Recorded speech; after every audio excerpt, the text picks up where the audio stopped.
ये महाकुंभ में आपने एक दूसरी मॉडल को भी देखा होगा जो यहाँ पर आई, उनके आंसू भी हमने देखे। फिर उन्होंने ये भी कहा कि मुझे वापस जाना पड़ रहा है, जिस तरह से उनको ट्रोल किया गया। आईआईटी वाले बाबा के लिए आज खबर आई कि उनको जूना अखाड़े नहीं निकाल दिया। तो आपको भी मॉडर्न की ही श्रेणी में रखा जा रहा है, तो आपके साथ भी ऐसा हो सकता है, आपको भी ट्रोल किया जा सकता है। मैं यहाँ प्रयागराज में हूँ फिलहाल, तो मैं यहाँ पे वो वाइब्रेशंस नहीं ले रही हूँ कि मैं इंस्टाग्राम स्क्रॉल करते बैठी हूँ और मैं ये देख रही हूँ कि हर्षा के साथ क्या हुआ या आईआईटी बाबा के साथ क्या हुआ। लेकिन हमारे मीडिया ने टारगेट कर लिया है कि मॉडल्स। हमारी जो ऑडियंस है वो देखना चाहती है, उनको ग्लैमर चाहिए। आईआईटी वाले बाबा की जब चर्चा हुई तो लोगों ने कहा कि आईआईटी करने के बाद बाबा बनने की क्या जरूरत थी। आईआईटी वाले बाबा अपने फील्ड में फेल हो गए थे तो फिर साधु बन गए। मुझे किसी ने ट्रोल किया कि आप सुंदरता का फायदा उठा रही है। अगर कैमरा उन ज्ञानियों के पास नहीं जा रहा है, मेरे पास आ रहा है या बाकियों के पास आ रहा है, तो ये मेरा दोष है, ये कैमरे का दोष है, ये दर्शकों का दोष है, ये किसका दोष है? नमाज जो वर्ड है, नमाज वर्ड का रूट जो है वो संस्कृत है। महाकुंभ अगर आप आएंगे तो आपको बहुत सी चीज यहाँ दिखाई देगी। देखिए, टीम एसकेटी तो यहाँ पर पहुंच चुकी है। यहाँ अगर आप आएंगे तो आपके कानों को अच्छा लगने वाला भजन, यहाँ पर बहुत सारे सत्संग, गुरुओं की वाणी आपको मिलेगी। वहीं यहाँ आपकी आंखों को दिखाई देने वाले बहुत से अच्छे दृश्य हैं, वैसे दृश्य जो आज के पहले ना कभी आपने देखे, देखने को मिलेंगे भी नहीं, ऐसा तो नहीं कह सकती। मतलब ना भूतों तो ठीक है, ना भविष्यति वाली बात अभी फिलहाल मैं नहीं कह सकती हूँ। तो यहाँ पर सुंदर संगीत भी है, आंखों को अच्छे लगने वाले दृश्य भी हैं, साधु संत भी हैं, नागा साधु भी हैं, सन्यासी भी हैं, इसके साथ साथ मॉडल्स भी हैं। जी हाँ, जो मॉडलिंग करता है या फिर जो गृहस्थ जीवन में या जो मॉडर्न है वो आस्था नहीं रख सकता है, वो सत्संग नहीं कर सकता है या भगवत भजन नहीं कर सकता है, ये गलत है। और ये इस बार के महाकुंभ ने बिल्कुल साबित भी कर दिया है।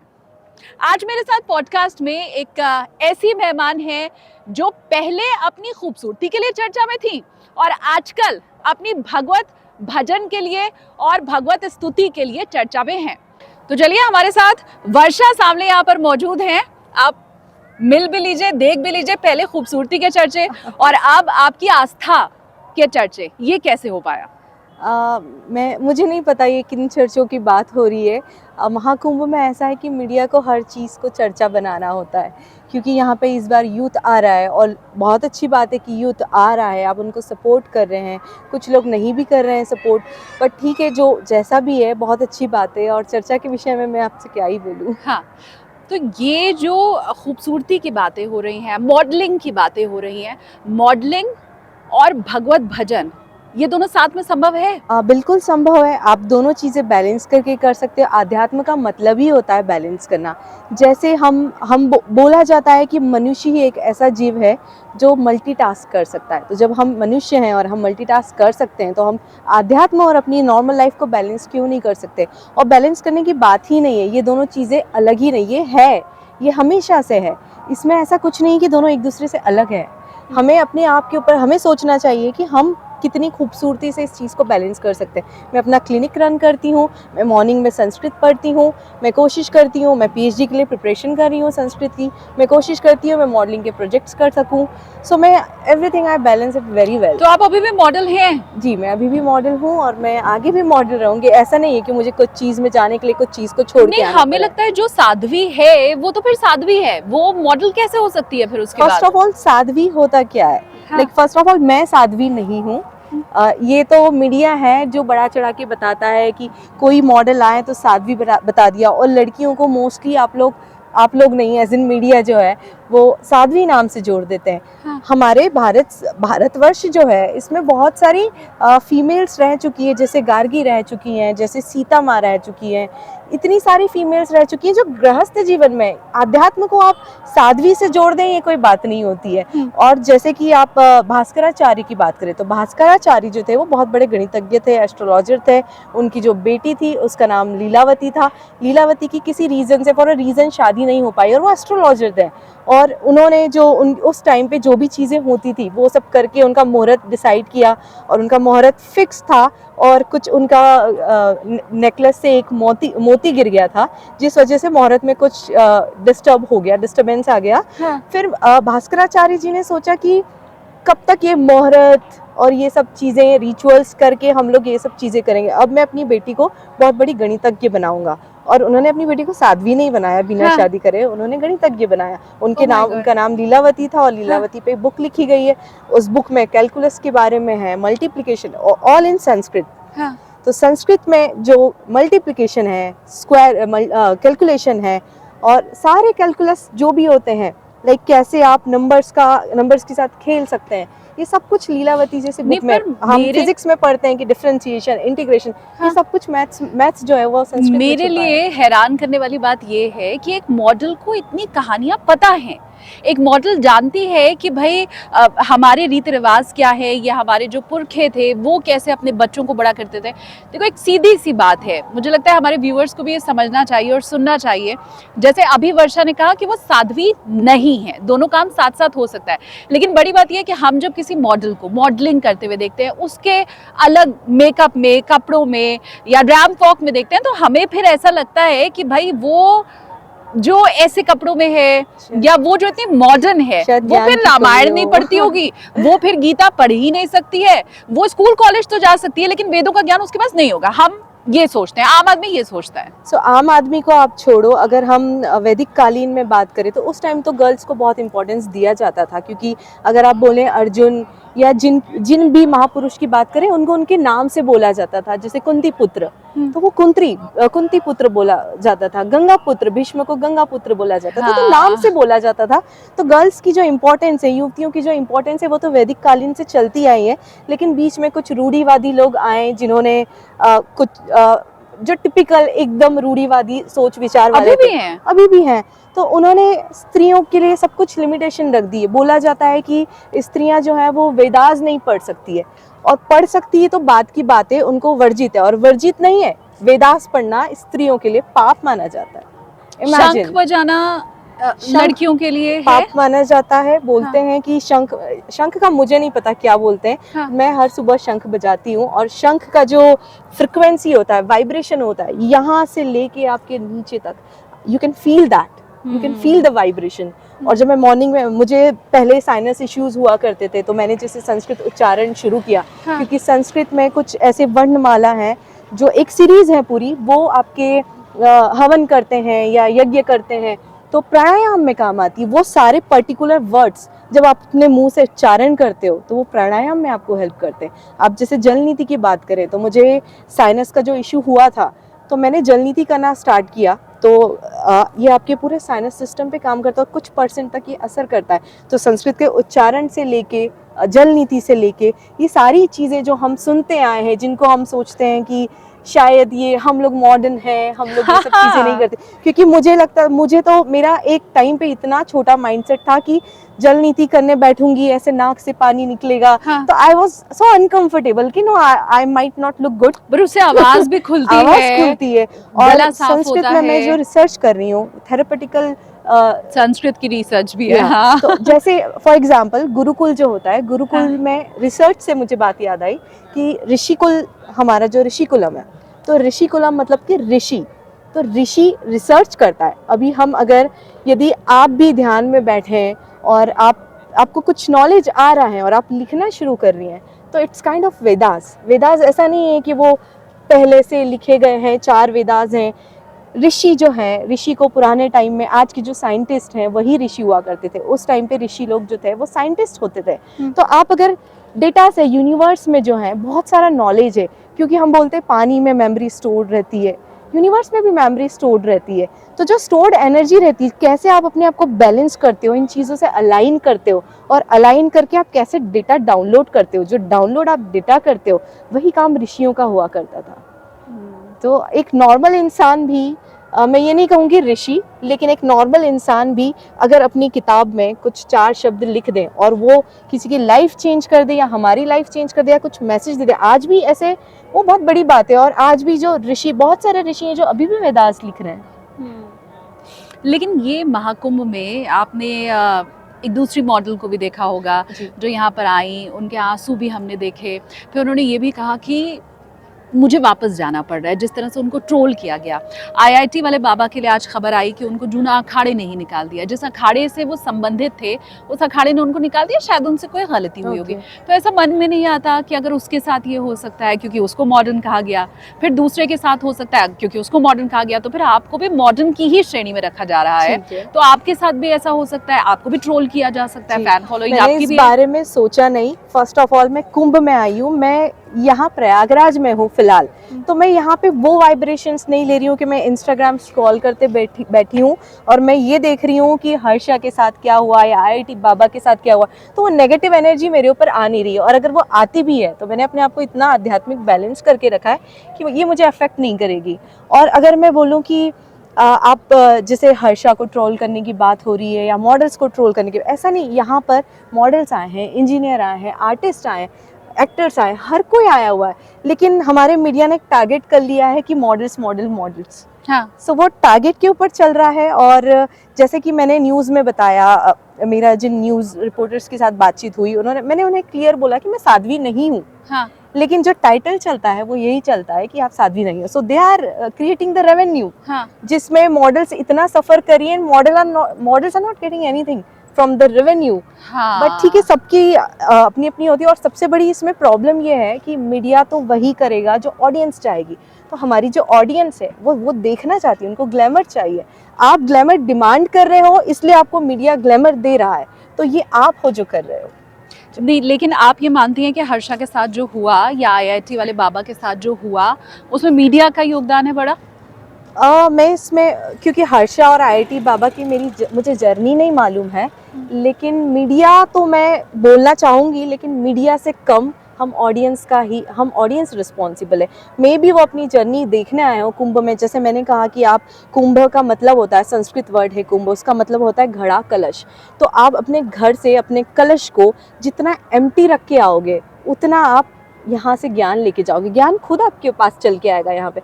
तो ये जो भूमि है, ये जो प्रयागराज जो ज़मीन है, ये इस भूमि के कण कण में ज्ञान है। आपको निकालना कैसे है वो आपको देखना होगा। तो आप अपना घड़ा जो है वो एटीट्यूड से, ईगो से, जजमेंटल से चीज़ों से खाली करके आ जाओ और फिर देखो कि आपको क्या ज्ञान मिलेगा। रही बात, मुझे हर्षा और इनकी तरह ट्रोल किया जा सकता है, डेफिनेटली किया जा सकता है, क्योंकि ट्रोलिंग ही चल रही है और वही ट्रेंड हो रहा है।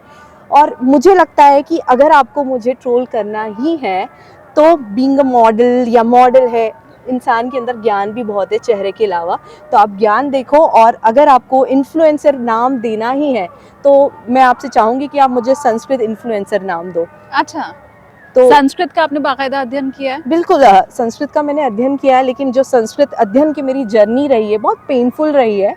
और अच्छा? मुझे इस लैंग्वेज पे दया आई है, मतलब संस्कृत के ऊपर? क्योंकि फर्स्ट ऑफ ऑल जब भी मैं किसी से डिस्कस करती हूँ, मैंने लोगों से डिस्कस करना बंद कर दिया कि मैं संस्कृत सीख रही हूँ, क्योंकि फर्स्ट क्वेश्चन लोगों का होता है, oh why are you learning Sanskrit, ये क्वेश्चन होता था सबका। तो मुझे लगता था कि यार संस्कृत इतना पिछड़ गया है कि लोग मुझसे ये पूछ रहे हैं कि why are you learning Sanskrit. Sanskrit is a mother language, like the जननी है सारी लैंग्वेजेस की। आप जैसे मराठी देखें, गुजराती देखें, इवन लैटिन भी आप देखें, तो लैटिन का जो वर्ड है, उसका रूट वर्ड है वो लैटिनम है। लैटिनम जो है वो संस्कृत वर्ड है, संस्कृतम वर्ड है ये। तो लैटिन जैसा वर्ड भी अगर संस्कृत से निकला है, जर्मन में बहुत सारे वर्ड्स हैं जो संस्कृत से निकले। इवन आपको मैं कहूँ कि नमाज जो वर्ड है, नमाज वर्ड का रूट जो है वो संस्कृत है। कैसे जैसे कि नमाज जो होता है, नमः, मैं एक मिनट रोक रही हूँ। नमाज को हम सब, क्योंकि ज शब्द तो हिंदी और संस्कृत का है नहीं, नुक्ते वाले कोई भी शब्द, क ख ग का हो गया, फ ज, तो नमाज कैसे हो सकता है संस्कृत का? नमाज संस्कृत वर्ड ऐसा हुआ है कि नमाज का जब आप संधि करते हैं तो नमः और अजह, तो नमः जो होता है, नमः मतलब सैल्यूटेशन जो आप थैंक करते हो, और अजह मतलब कि गॉड, वो गॉड, आप उसको गॉड बोल सकते हो, एनर्जी बोल सकते हो जो अजन्मा है। तो हमारे लिए वो अजन्मा जो है वो शिव है, उनके लिए वो जो अजन्मा है वो उनका अल्लाह है। तो सबके अलग अलग हैं। तो मैं सैल्यूटेशन करती हूँ अपने गॉड को, हमारे शिव को, और वो करते हैं उनके गॉड को। सो ये नमाज जो वर्ड है ये संस्कृत वर्ड है, और ऐसे बहुत सारे वर्ड है जो संस्कृत से निकले हुए हैं। इवन जैसे आप पानी को बोल दो तो पानी के हंड्रेड्स ऑफ वर्ड्स है संस्कृत में, इतने वर्ड संस्कृत में है। लाइक आप एक संस्कृत ही एक ऐसी लैंग्वेज है जो आपको फ्रीडम देती है कि आप नए शब्द बनाओ उससे, और अभी भी नए शब्द बन रहे हैं। मैं अगर वर्षा आपके गेटअप की बात करूं, क्योंकि मैं जितना कुंभ में घूमी हूँ, मैंने जितने साधुओं को, सन्यासियों को देखा है, वो जटा रखते हैं, उनके बड़े घने लंबे बाल होते हैं। आई एम श्योर आप जब मॉडलिंग करती होंगी तो ये हेयर स्टाइल आपकी नहीं रही होगी। तो ये कहना कि मीडिया हमें साध्वी बनाती है, लेकिन लुक और गेटअप साध्वी वाला रखना, बालों से तो लग रहा है कि आपका जो गेटअप है वो साध्वी वाला है। सो पिछले 5-6 साल से भी अगर मैं देखूँ तो मेरा गेटअप, आई डोंट नो ये साध्वी वाला लुक है, बट ये जो गेटअप है ये मैं ऐसा ही रखती हूँ वहाँ पे, क्योंकि मुझे ओपन हेयर रखना पसंद है। बट क्योंकि आपके बाल सामने आते हैं तो मुझे यहाँ पे ये बांधना पसंद है। और देखा जाए तो मैंने आज ही ये गेटअप रखा है बाय चांस, क्योंकि मैं आपसे मिलने वॉक करते हुए आई हूँ। हाँ, आई नो। वर्षा बहुत लंबा चलते हुए, मैं बताऊं व्यूअर्स को, कितने किलोमीटर चली आप? 5.5 समथिंग। हाँ, और बहुत रश में, यहाँ कुंभ में जितने लोग हैं वो ये जानते हैं, या जो घर पे उन्हें हम बता दें कि यहाँ बहुत बालू मिट्टी रेत है, या हमारे पीछे की भूमि भी आप देख सकते हैं। ऐसी जगह पे आज बहुत रास्ते भी बंद है, रूट सारे बंद कर दिए गए थे। उसके बाद भी हर्षा 5-6 किलोमीटर यहाँ चल के आई है, तो okay, now I can understand. हाँ, या सो गेटअप का क्या होता है कि देखो हर कोई अपना रूप धारण कर सकता है। जैसे कि आपने कोई भगवा पहन लिया है या आपने कोई ब्लैक कपड़ा पहन लिया, अभी तो हमारा जजमेंटल इतना हो गया है कि हम कलर्स को जज करते हैं। ब्लैक कलर अगर पहना है आपने तो लोग आपको तांत्रिक बोलते फिरते हैं, अगर भगवा पहना हुआ है तो आप साध्वी बोलते हैं। मैं आपको बताऊं कि जब मैं यहाँ आई तो मैं being a Hindu, being a सनातनी, मैं तिलक लगाने से डर रही हूँ। क्यों? क्योंकि अगर मैं तिलक लगा के घूमूंगी तो कोई मुझे साध्वी बोल देगा। तो अगर ये कितनी बुरी बात है कि हम तिलक नहीं लगा रहे, क्योंकि मैंने जिस दिन ऐसे तिलक लगाया हुआ था मुझे किसी 2-4 लोगों ने आके साध्वी जी बोला, तो मुझे लगा कि ये तो मतलब मैं अब तिलक नहीं लगा सकती हूँ। तो मैं ये एक्सप्रेस ही नहीं कर सकती हूँ कि मुझे कैसा फील हुआ उस टाइम। और मैंने लिटरली थोड़े टाइम बाद मुझे जो मैंने ऐसे 3 उंगली वाला विभूति लगाई थी, मुझे वो हटाना पड़ा, क्योंकि मुझे बार बार कमेंट्स आ रहे थे कि आप साध्वी हैं, साध्वी हैं। और मुझे लगता है कि जितना फोकस आप साध्वी हैं कर रहे हैं, एक साध्वी होता क्या है, साधु होता क्या है? साधु एक तपस्या करते हैं, वो लोग बहुत बड़ी तपस्या करते हैं। हम लोग ये जो साध्वी, साधु, नॉर्मल हम जैसे आम लोगों को बोल के उन लोगों का अपमान कर रहे हैं। लेकिन ये मुझे लगता है हम में से हर किसी को वो टीज समझनी पड़ेगी वर्षा की, जो उन्होंने बोला। देखिए, हम तो यही कहते हैं ना, हम लोकतांत्रिक देश हैं, हर किसी को कुछ भी कहने की स्वतंत्रता है, आपको अपने हिसाब से जीने की स्वतंत्रता है। लेकिन एक महिला को अगर यहाँ महाकुंभ में आने के बाद और तिलक लगाने में भी संकोच होने लगे, भय होने लगे, डर होने लगे कि लोग तो फिर साध्वी की संज्ञा दे देंगे, तो उस चीज़ को, उस दर्द को हमें समझने की ज़रूरत है। अगर मैं इस चीज़ को कनेक्ट करने की कोशिश करूँ तो क्या जो हर्षा को ट्रोल किया गया या आखिर में जो उनकी आंख से आंसू निकले, उनका वो जो गेटअप था, आपकी बात मैं समझ गई कि मैंने तो लगाया ही नहीं वो त्रिपुंड या माथे पे तिलक, क्या उसके पीछे वो भी एक बड़ी वजह रही होगी? ये मुझे नहीं पता, क्योंकि हर्षा जब ट्रोल हुई, मुझे अभी 2-3 दिन पहले जब हर्षा से रिलेट करने लगे तब मैंने रिसर्च किया कि कौन है हर्षा और क्या हो रहा है। तो मैंने 2-3 उनके रील्स देखे, तो मैंने स्टार्टिंग के कुछ रील्स नहीं देखे, जो मैंने रोते हुए उनके रील्स एंड ऑल देखे हैं। तो मैं कुछ कमेंट नहीं करना चाहूँगी, क्योंकि मुझे कुछ सीन ही नहीं पता है कि ये क्या हुआ है उनके साथ। और मे बी वो तिलक की वजह से लोग कमेंट कर रहे हैं, और जिस तरह से वो आई थी सबके साथ में, तो वो भी एक रीज़न हो सकता है। आप किसी अखाड़े से संबंधित हैं? जी, मैं बंदर मछली अखाड़ा है काशी का, उनके साथ हुई, शंकराचार्य जी के हैं। तो शंकराचार्य, और वहाँ पे आदि बद्री ऋषिकुलम जो है, जो मैं संस्कृत विद्यालय की बात कर रही हूँ, तो वहाँ पे हमारा वो चल रहा है, अखंड भंडारा चल रहा है, जो 64 डेज़ का है। तो 64 डेज़ मतलब ऑलमोस्ट 1 मंथ होने में है उनको, तब से उन्होंने अखाड़ा अन्न भोजन शुरू करवा दिया है। तो मैं उनसे जुड़ी हुई हूँ, और मेरे जो गुरु हैं उनका नाम है शून्य ऋषि। अच्छा जी। हमारे 4 शंकराचार्य हैं, आपका अखाड़ा किससे संबंधित है? ये मुझे आइडिया नहीं है, मैं बस अपने अखाड़े के बारे में ये जानती हूँ कि बंदर मछली मठ है, और मैं किसी अखाड़े को रिप्रेजेंट करने नहीं आई थी। मुझे आदि बद्री में जो ऋषिकुलम से जुड़ी हुई हूँ मैं, जो एक गुरुकुल है, जो ऋषिकुल है एक्चुअली, तो ऋषिकुलम से मैं जुड़ी हुई हूँ। मैं किसी अखाड़े या किसी शंकराचार्य से नहीं जुड़ी हूँ, क्योंकि मेरे जो गुरुजी हैं वो एक दंडी स्वामी है, वो शंकराचार्य पद्धति से जुड़े हुए हैं, तो उसके थ्रू मैं उनसे जुड़ी हूँ। क्योंकि शंकराचार्य जी वाले जो जो चारों आश्रम यहाँ पे हैं वो अखाड़े से संबंधित नहीं है, अखाड़े हमारे अलग होते हैं, इसलिए मुझे जी। वो जिज्ञासा हुई। ये काशी से जुड़ा हुआ आपका ये मठ है? बंदर मछली मठ जो है ये काशी से जुड़ा हुआ है, हाँ। और जो ऋषिकुलम है ये आदि बद्री यमुनानगर हरियाणा से। ये नाम बंदर मछली क्यों पड़ा? ये बंदर मछली का सस्पेंस ऐसा है कि जिस दिन से मैं आई हूँ हाँ। उस दिन से मैं गुरुजी से पूछ रही हूँ कि बंदर मछली मठ क्या है, ये बंदर हाँ। मछली। और उन्होंने लिटरली बंदर और मछली बनवाया हुआ है कि हमने जिनको देखा वो। पढ़ना नहीं आता है वो हाँ। भी बंदर मछली देख लें। हाँ। और गुरुजी ने बोला है सही समय पे तुम्हें बताऊंगा, तो मैं सही समय का वेट कर रही हूँ। लेकिन जैसा मैंने अंदाजा लगाया है कि शंकराचार्य की पद्धति जो होती है वो जीव कीटनाशक कीट और जीव पतंग जो होते हैं उनको मतलब एक छोटे छोटे जीव को संभाल के रखना होता है, तो शायद वो उससे रिलेट कर रहे हैं कि कैसे बंदर और मछली को भी हम इतना, जीव को भी इतना इम्पोर्टेंस देते हैं। हाँ। अभी तक का यहाँ जो कुंभ का सफर है वो कैसा रहा और आगे कैसा हो ये चाहती हैं?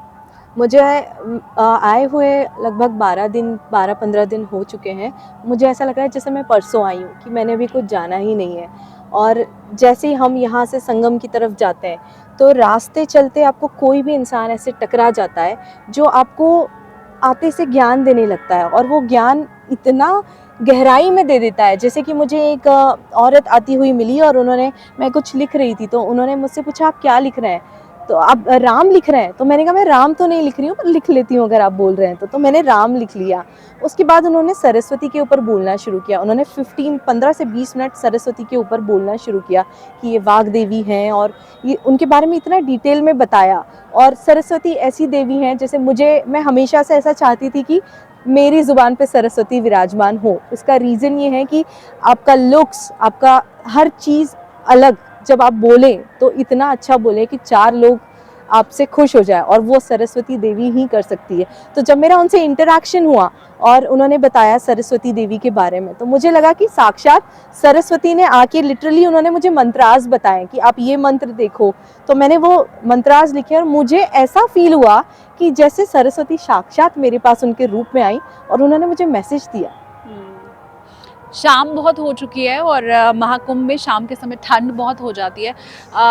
अगर हम थोड़ा अंदर चलें वर्षा, हाँ। और थोड़ी देर अंदर बैठकर भी हम बात करें, और क्योंकि ये बहुत मुझे लगता है सिर्फ मेरे लिए नहीं, जो हमारे व्यूवर्स हैं उनके लिए भी बहुत इंटरेस्ट का टॉपिक है कि कैसे एक मॉडल और एक मॉडर्न लड़की जिसके इतने फैंस हैं वो किसी की फ़ैन हो गई है, महाकुंभ की फ़ैन हो गई है और वो यहाँ पर आकर बस गई है।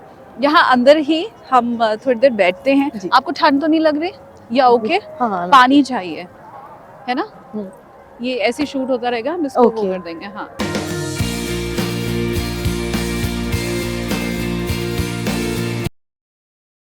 तो ठंड बहुत ज़्यादा है यहाँ महाकुंभ में, इसलिए वर्षा के साथ अब हम इंडोर आकर के इस पॉडकास्ट को आगे बढ़ा रहे हैं। वर्षा, ये भी मैं आपसे समझना चाहूँगी कि जो यूथ है, क्या उन सब के अंदर ये संतुष्टि का भाव जो इतनी देर से मैं आपके अंदर देख रही हूँ, वो क्या आ सकता है? क्योंकि हम में से ज़्यादातर लोग कोई पैसे के लिए भाग रहा है, कोई प्रमोशन के लिए भाग रहा है, अच्छी स्थिति में होने के बाद भी नहीं मिलता है, दुखी हो जाते हैं। ये संतुष्टि कैसे हासिल हो? देखिए, आप अगर मनुष्य हैं तो आपको लालच तो होगी ही, आप उस ग्रीड में भागोगे ही भागोगे, चाहे वो पैसा हो, चाहे वो कोई भी चीज़ हो। तो वो ह्यूमन नेचर होता है, तो उसको बदला जा सकता है अगर हम बदलना चाहें। तो ये सब हमारे ऊपर डिपेंड करता है कि हम उसको कैसे बदला जा सकता है। और जैसे मैंने कहा कि एक चीज़ को अपनाने के लिए दूसरे को छोड़ना नहीं पड़ता, तो आप छोड़ के नहीं अपनाएं। आप उसमें, जैसे आप ग्रेजुएशन करते हैं, फिर पोस्ट ग्रेजुएशन करते हैं, जैसे आप एडवांस करते जाते हैं, वैसे आप अपने आप को एडवांस करते जाएं, अपने आप में ग्रोथ करते जाएं, तो अपने आप आपको समझ में आएगा कि कैसे मैं अपने आप में बैलेंस बनाए रखूं, और कैसे मैं अपने आप को, जैसे एक अध्यात्म होता है, एक जर्नी होती है, और वैसे तो ये हमारे साथ हमेशा ही रहता है, तो वो जर्नी होती है। तो वो जर्नी में भी आप धीरे धीरे धीरे आगे बढ़ते जाते हो और अपनी लाइफ को बैलेंस करके रखते हो। तो मुझे लगता है ये बैलेंस अगर हम करना चाहें, हम चाहते हैं, तो ये बैलेंस बिल्कुल हो सकता है। लेकिन क्या अध्यात्म से रास्ता होकर गुजरता है? नहीं, बिल्कुल नहीं। वो आपके सेटिस्फेक्शन के ऊपर होता है। अगर आप पैसा कमाने में ही खुश हैं तो वो आपका सेटिस्फेक्शन है, वो आपको लाइफ में खुशी दे रहा है, आपको उस चीज़ की ज़रूरत नहीं है। तो ये सब कुछ आपका एक ह्यूमन की लाइफ के बहुत सारे एस्पेक्ट्स होते हैं, तो आपको जिस एस्पेक्ट में खुशी मिल रही है वही अध्यात्म है और वही सेटिस्फेक्शन है। और वही खुशी है एक्चुअली। पढ़ाई करते हैं, हम आगे बढ़ते हैं। अभी इसी महाकुंभ में आईआईटी वाले बाबा की जब चर्चा हुई तो लोगों ने कहा कि आईआईटी करने के बाद बाबा बनने की क्या ज़रूरत थी। बाबा बनना था तो आईआईटी की एक सीट घेर करके उसको क्यों खराब कर दिया, भाई पहले ही तुम बाबा बन जाते। और ये भी लोगों ने कहा कि आईआईटी वाले बाबा अपने फील्ड में फेल हो गए थे तो फिर साधु बन गए। ओके। लोगों ने ये भी कहा कि गर्लफ्रेंड के साथ ब्रेकअप हो गया तो फिर साधु बन गए।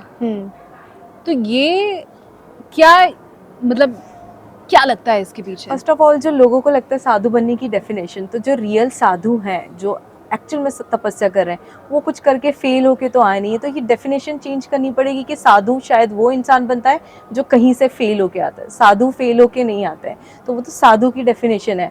लेकिन अगर आप बोल रहे हो कि आप फेल होके आ गए तो आपने ये कर लिया वो कर लिया, तो वो अगर उन्हें ऐसा लगता है कि मैं फेल होके आ रहा हूँ ये कर लिया, तो उनकी लाइफ है, उनकी मर्जी है। और जैसे हम खाना खाते हैं, आप कैसे बोल सकते हो डायरेक्टली कि मेरा फेवरेट गुलाब जामुन है जब तक आपने रसगुल्ला ट्राई नहीं किया हुआ है। तो आपको लाइफ में हर चीज़ ट्राई करनी चाहिए। अगर उनकी लाइफ में उनको लगा कि उन्होंने आईआईटी करनी है तो आईआईटी अचीव किया उन्होंने, वो उनका अचीवमेंट है। तो उनके अचीवमेंट में उन्होंने लिया, उसको भोगा और फिर वो आगे चल दिए। तो आप आगे बढ़ सकते हो। जैसे आप बहुत बड़े ऋषि हैं, मुझे उनका नाम नहीं याद आ रहा है, शायद वेद व्यास या मुझे नाम नहीं याद आ रहा है। अब बताते हैं कि उनके पास में वो बहुत लूट मचाते थे। मैं ऋषि का नाम कंफर्म नहीं है तो मैं नहीं बोलूँगी। बहुत लूट मचाते थे, डाकू थे और बहुत सारी चीज़ें करते थे। और अंगुलीमाल का जिक्र आप कर रही हैं? नहीं। हाँ, अच्छा, हाँ। तो उन्होंने बहुत बुरे काम किए, मतलब लोगों को मारा, हत्याएं करी। वो सब देखने के बाद में उनको जो रियलाइजेशन हुआ, उसके बाद में वो ऋषि बन गए। और बहुत फेमस ऋषि है, मुझे याद नहीं आ रहा है। तो उन्होंने भी सब कुछ देखा। आप एक इंसान बचपन में पैदा हुआ, थोड़ी सी जर्नी करी और वो साधु बन के बैठा, दैट इज वो उनका पास्ट कर्मा होगा। लेकिन ये आपके साथ भी तो कनेक्ट किया जा सकता है ना। आपने एक चीज भोगी और फिर उसके बाद आपको लगा कि अब इधर जाना है, ऐसे ही हुआ? ऐसा हुआ मेरे साथ? मतलब जैसे आईआईटी वाले बाबा हुए, आपने नहीं, कहा मैंने भोगा नहीं। मैंने कहा कि मैं किसी चीज़ को छोड़ के किसी चीज़ में नहीं आई हूँ। मैं यहाँ बैलेंस की बात कर रही हूँ कि मैंने किसी चीज़ को छोड़ा नहीं है। मेरा सारी चीज़ कंटिन्यू है। और देखा जाए तो अभी तक मेरा, जैसे मेरा क्लिनिक है, अभी वो ऑटो पे आ गया है। तो मुझे पता है कि now I can balance it. अभी उसके साथ में मेरा जो संस्कृत है वो तो एक लर्निंग प्रोसेस है, तो वो मैं करते रहूँगी। और संस्कृत में जैसे मैं प्रोजेक्ट्स कर रही हूँ तो मैं सारी चीज़ें साथ लेके चलूँगी और साथ में और भी प्रोजेक्ट्स मुझे करने हैं। तो बहुत अच्छे से बैलेंस करके चलना है, ऐसा नहीं है कि छोड़ के। और मुझे लगता है कि मैं किसी चीज़ के लिए किसी चीज़ को छोड़ के आने वालों में से हूँ नहीं। जैसा आपने कहा कि अगर मुझे ट्रोल करने लगे कि आप ऐसा कर रही हैं वैसा कर रही हैं तो आप छोड़ के चली जाएंगी। मैं क्यों छोड़ के जाऊँगी जब तक मैं गलत नहीं हूँ, जब मुझे पता है मेरा आने का यहाँ पर्पस क्या है, मुझे यहाँ से चाहिए क्या। मतलब कुछ तुच्छ प्राणियों के कहने पे अगर कि मैं ये छोड़ के चली जाऊँ, जहाँ मैंने कहा कि मैं अपना कलश जो है वो खाली रख के लाई हूँ, तो मैं अपने कलश में वो तुच्छ प्राणियों की बातें भर के तो बिल्कुल नहीं लेके जाऊँगी। तो मैं अपने कलश में जो लेने आई थी वो लेके जाऊँगी। और वैसे मेरे माइंड में यहाँ जब मैं आई तो मेरे माइंड में था कि कुंभ मुझे जानना है, कुंभ क्या होता है। कुंभ एक गुंज है बोले तो कुंभ जो है उसमें जो वाइब्रेशंस निकल रही हैं, मुझे लगा था कि जो सागर मंथन हो रहा है, इस मंथन से अमृत निकला था, तो मेरे लिए वो अमृत गुरुकुल है। तो मुझे ऐसा है कि फीमेल गुरुकुल स्टार्ट करना है, तो इस सागर के मंथन से मुझे अपना अमृत निकाल के लेके जाना है। तो जैसे आपने कहा बैलेंस कर पाओगे नहीं कर पाओगे, तो कुंभ में आई हूँ, 1 महीने अपना क्लिनिक बंद करके आई हूँ, अपनी प्रोसीजर सारे लाइन से फिक्स करके आई हूँ, सारे प्रोसीजर्स और सब कुछ सेटअप करके आई हूँ और 1 महीने का गैप लेके आई हूँ। इस 1 महीने में मैं अपने आप को टाइम दूंगी और उन चीज़ों को आत्मज्ञान पे ध्यान दूंगी, जैसे कि कुंभ का मतलब आत्मज्ञान भी होता है। तो आत्मज्ञान लूंगी और यहाँ से लेके, ज़रूरी नहीं है कि मैं सिर्फ आध्यात्म ही लेके जाऊँ या कोई वो सिर्फ वाइब्रेशंस ही लेके जाऊँ, मैं उन सबका संगम करके, जैसे ये तीनों का संगम होता है, उस संगम के साथ में मुझे एक सिस्टम बनाना है कि कैसे मैं अपने फीमेल गुरुकुल को, फीमेल के संस्कृत स्टडीज़ को आगे लेके जाऊंगी।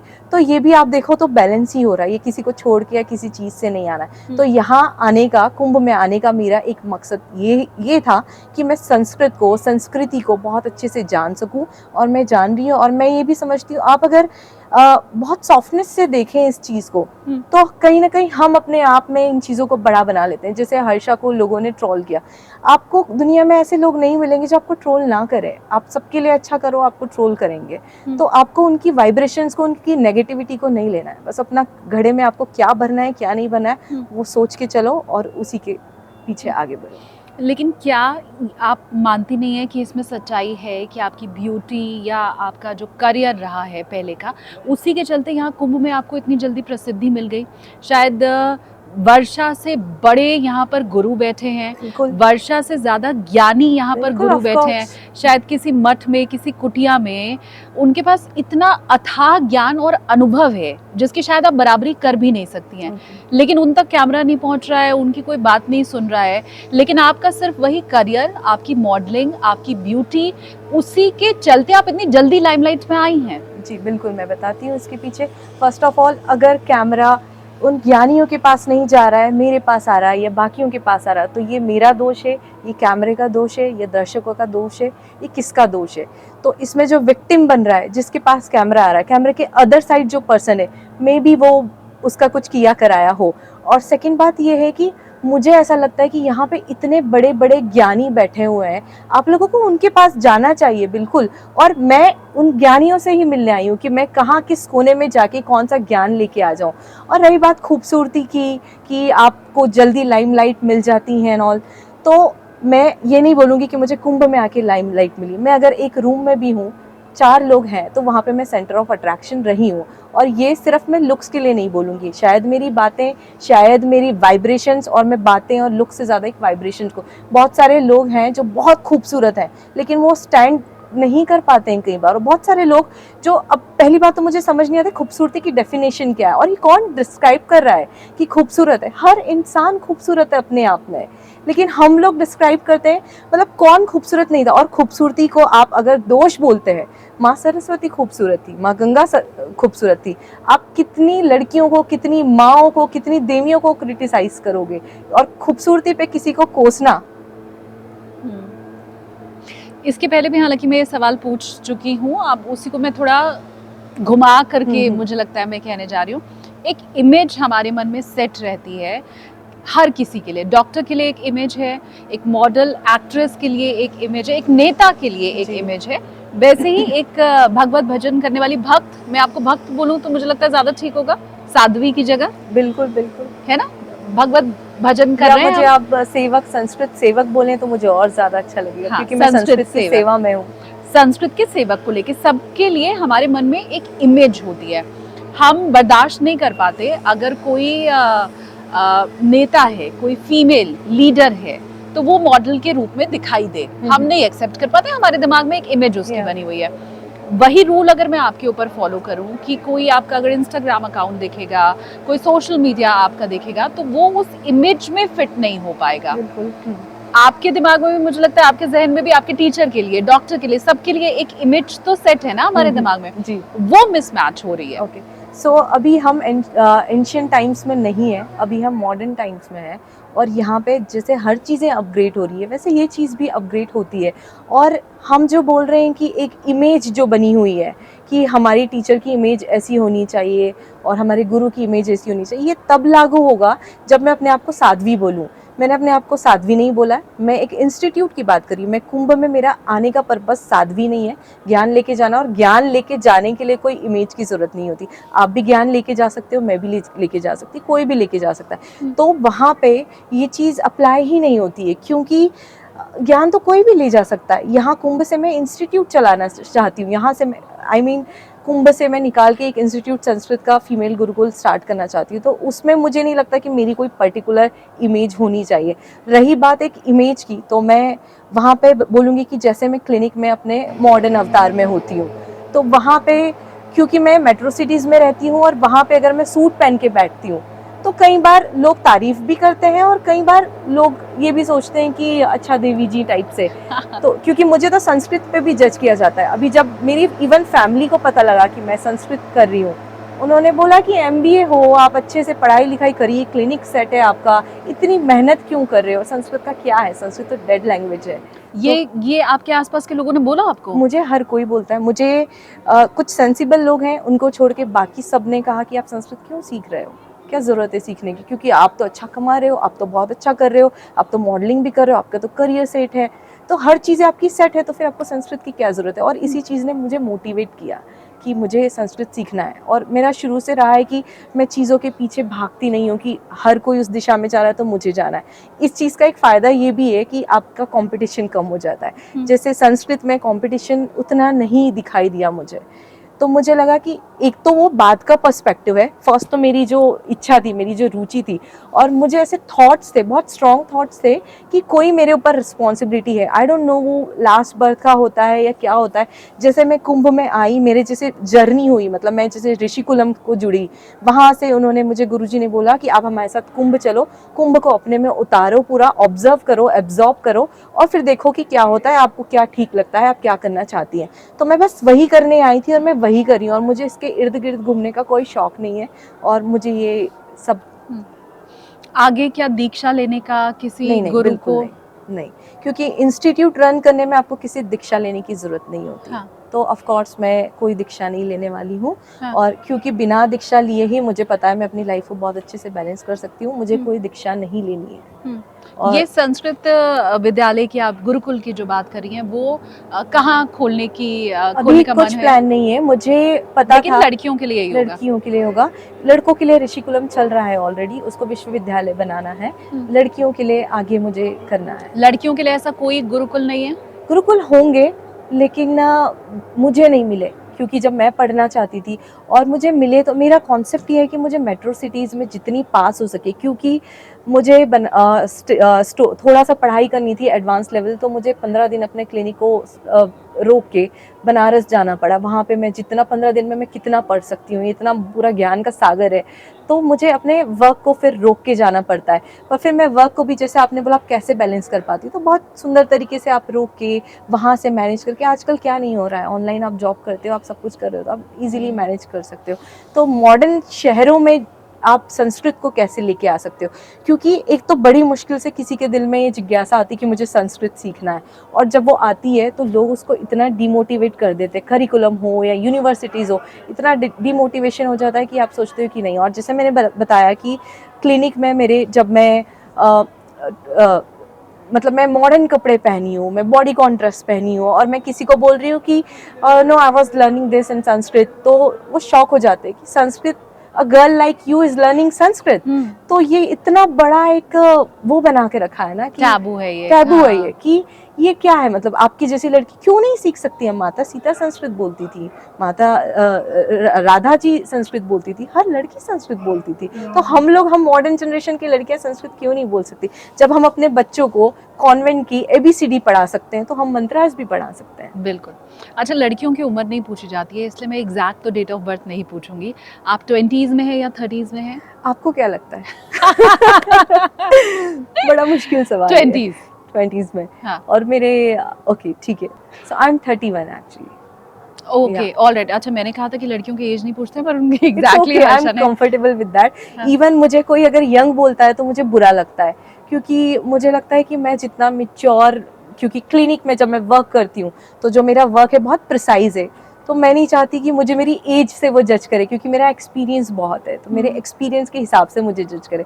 तो ये जो लुक्स हैं, लुक से आप जज करते हैं एज को, वो सब मुझे लगता है कि मुझे पसंद आएगा बीइंग अ गर्ल, कि आप मुझे मेरी एज का बोले या 1-2 साल ऊपर बोले, I am comfortable with that. ये पूछने का मेरा मकसद ये था कि अब यंगस्टर को लोग ट्रोल कर रहे हैं यहाँ महाकुंभ में, और आप इतनी ज्ञान भरी बातें कर रही हैं, तो लोग समझ सकें कि युवा ज्ञानी हो सकता है। एक मुझे लगता है हम अब क्लोजिंग की ओर आगे बढ़ रहे हैं हर्षा, तो मैं ये आपको पूछना चाहती हूँ और बताना भी चाहती हूँ कि ऐसा नहीं है कि जो यूथ है उसे ट्रोल किया जा रहा है। अभिनव अरोड़ा जो कि बच्चा है, वो भी भगवत भजन और भक्ति कर रहा है, उसे भी लोग बहुत ट्रोल करते हैं अलग अलग चीज़ों के माध्यम से, चाहे उसके बोलने के तरीके पे या उसके मुझे किसी ने ट्रोल किया कि आप सुंदरता का फ़ायदा उठा रही है, तो मुझे लगा कि ऐसा तो नहीं है, लेकिन अगर संस्कृत को इस संस्कृति में लाने के लिए, आगे बढ़ाने के लिए मुझे अपनी सुंदरता को यूज़ भी करना पड़े, तो मेरे लिए बहुत सौभाग्य की बात होगी कि कोई तो है जो अपने फेस से भी अगर संस्कृत के लोगों को इन्फ्लुएंस कर सके। क्योंकि मैं क्लिनिक पे जो वर्क करती हूँ, मेरे मॉडलिंग में मुझे 2-3 मॉडल एक प्रोजेक्ट में मिली, उनको बहुत अच्छा लगा ये सुन के और उनको मैंने बुक्स रेफ़र किए and they are learning Sanskrit. तो इन अ वे मैं मॉडल्स को भी कहीं ना कहीं अपना ये चीज़ प्रचार प्रसार कर रही हूँ कि हाँ, संस्कृत सीखो, ये बहुत अच्छी बात है। इवन मेरे जो क्लाइंट्स हैं जो लैश करने आते हैं, आई am into eyelash extensions and eyelash enhancement. तो अभी मैं ट्रेनिंग्स भी देती हूँ, हमारी इवेंट कंपनी भी है, हमारे NGOs भी हैं। सो एलोपेशिया के लिए हम लोग वर्क करते हैं, रेस्टोरेटिव प्रोसीजर के लिए वर्क करते हैं। तो जैसे जिन लड़कियों का ब्रेस्ट कैंसर के बाद में एरियोला निकाल दिया जाता है, तो हम उसको रिकंस्ट्रक्ट करते हैं जिससे आपको कॉन्फिडेंस आता है। तो रेस्टोरेटिव प्रोसीजर्स जो होती है, मैं ये नहीं कहूँगी, जैसे मुझे बोला जा रहा है कि आप स्किन एंड हेयर स्पेशलिस्ट है, तो फर्स्ट ऑफ ऑल अगर मैं होती तो पहले अपनी स्किन पे थोड़ा काम करना चाहूँगी मैं। अदरवाइज हम लोग जो प्रोसीजर करते हैं वो रेस्टोरेटिव प्रोसीजर्स है। लाइक एक फीमेल का कॉन्फिडेंस कितना हिल जाता है जब आपको इन चीज़ों को फेस करना पड़ता है। तो निपल रिकंस्ट्रक्शन से आप उनको कॉन्फिडेंस देते हो। जो इम्यूनिटी कम होती है जिनकी, उनको वाइट पैचेस के प्रॉब्लम होते हैं, एलोपेशिया, उसके लिए हमारा NGO है हेलोपेशिया। तो हेलोपेशिया में हम कम प्राइस में या फ्री में एज पर द क्लाइंट हम प्रोसीजर्स प्रोवाइड करते हैं, और साल में एक बार हम इंटरनेशनल इवेंट्स करवाते हैं। So I am into so many activities and I am balancing it very well. Thank you so much हमारे साथ जुड़ने के लिए। और यही कहूँगी मैं कि आप जिस तरह से काम कर रही हैं, आपको आगे और सफलता मिले। जिस दिशा में आप आगे बढ़ रही हैं उसमें बहुत से और लोगों को आगे बढ़ने की ज़रूरत है। तो बस कुंभ में आने के बाद तो फिर सबका मंगल ही मंगल होता है, तो फिर आपका भी आगे मंगल हो। Thank you so much. Sanskrit का भी। हाँ, थैंक यू। Thank you.